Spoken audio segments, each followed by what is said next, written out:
From Montana's news leader, this is the MTN Noon News.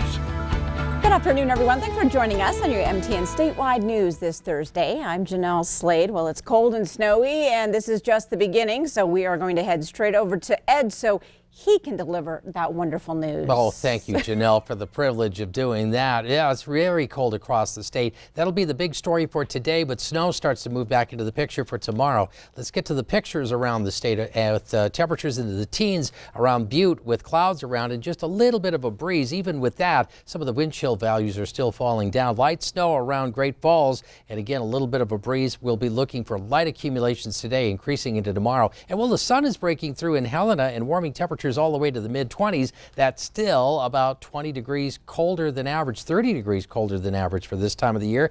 Bozeman only into the 20s here as of lunchtime, and also looking at that chill and fresh snow from overnight in the Billings area. How it shapes up for the rest of the week, we'll let you know in a few minutes.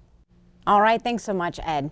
Well, another record set with nearly 1,000 new confirmed COVID-19 cases to report across Montana today. This along with 3 more deaths. Now, 2 of the victims reported in Dawson County and 1 is from Marr County. MTN reports the statewide total of COVID-19 related deaths is now at 293.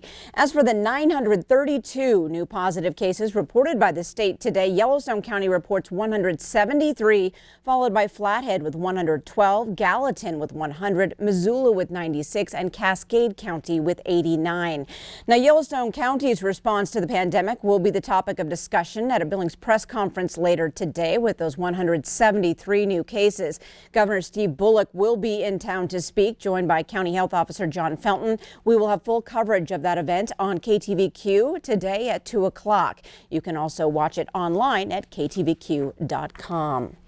Well, the CDC has redefined what it means to be in close contact with someone who has COVID-19. Original guidelines state being within 6 feet of an infected person for 15 minutes or more counts as exposure. Well, now the CDC is including scenarios where people spend that amount of time over a 24-hour period. For example, if you're within 6 feet of an infected person for 5 minutes in the morning and then another 10 minutes in the evening. The definition change was triggered by an investigation in Vermont where correctional officers became infected after brief interactions with positive inmates throughout the day.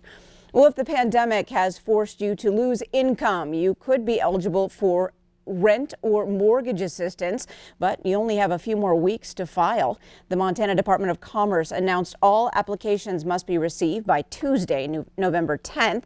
The Emergency Housing Assistance Program was created by Governor Bullock by using a portion of federal CARES Act dollars. Since the program started in May, Montana Housing, with assistance from NEIGHBORWORKS, Montana has approved more than 1,300 applications and awarded more than $4.5 million in assistance. And NEIGHBORWORKS is stepping up its efforts to help people impacted by the coronavirus. The organization has been expanding services the past couple months. Rental counseling is now available, as well as savings match program to help people establish an emergency savings fund. Financial counseling and foreclosure prevention support are also offered. To learn more, visit HOUSING.MT.GOV. A Bozeman woman is now facing felony deliberate homicide charges for allegedly trying to poison a 6-year-old boy. 49-year-old Sharice Anderson is accused of giving the child AMBIEN pills, then telling him he was going to die. Police were called earlier this week and found the boy vomiting and hallucinating. He was transported to the hospital and is now okay. Andreessen told police she couldn't remember what happened and denied any involvement. Her bail is set at $250,000. Well, authorities are investigating a suspicious death near the town of Hot Springs today. Authorities were called to a business there for reports of a woman floating dead in a swimming pool. She's identified as 39-year-old Carrie Allison. The Lake County Sheriff says a man was temporarily held in connection with her death, but he's been released with no charges filed.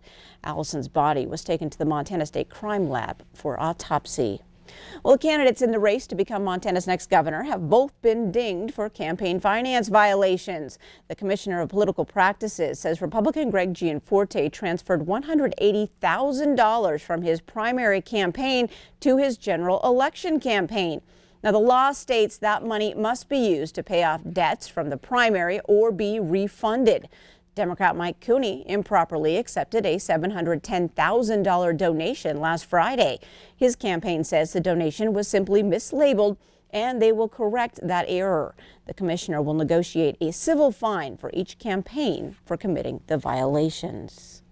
Well, with less than 2 weeks until Election Day, a large portion of Montana's votes have already been cast. The Secretary of State's office reports nearly 638,000 ballots have been sent out to Montana voters, and as of just before noon, more than 289,000 have already been returned.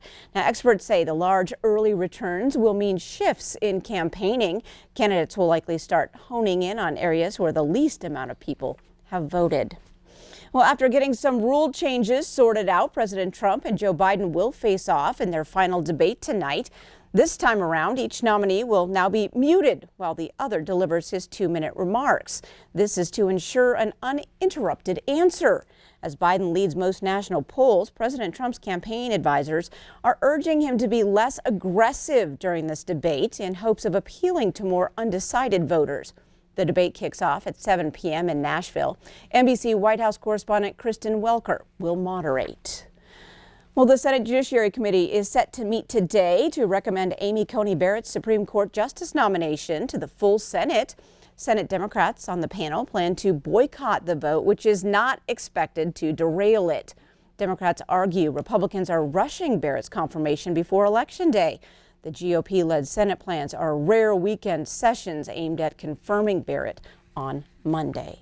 Up next on your new news, we'll introduce you to a lady making a mark in the world of business all around the state for her canty boots. But first, meteorologist Ed McIntosh is in next with your statewide weather forecast.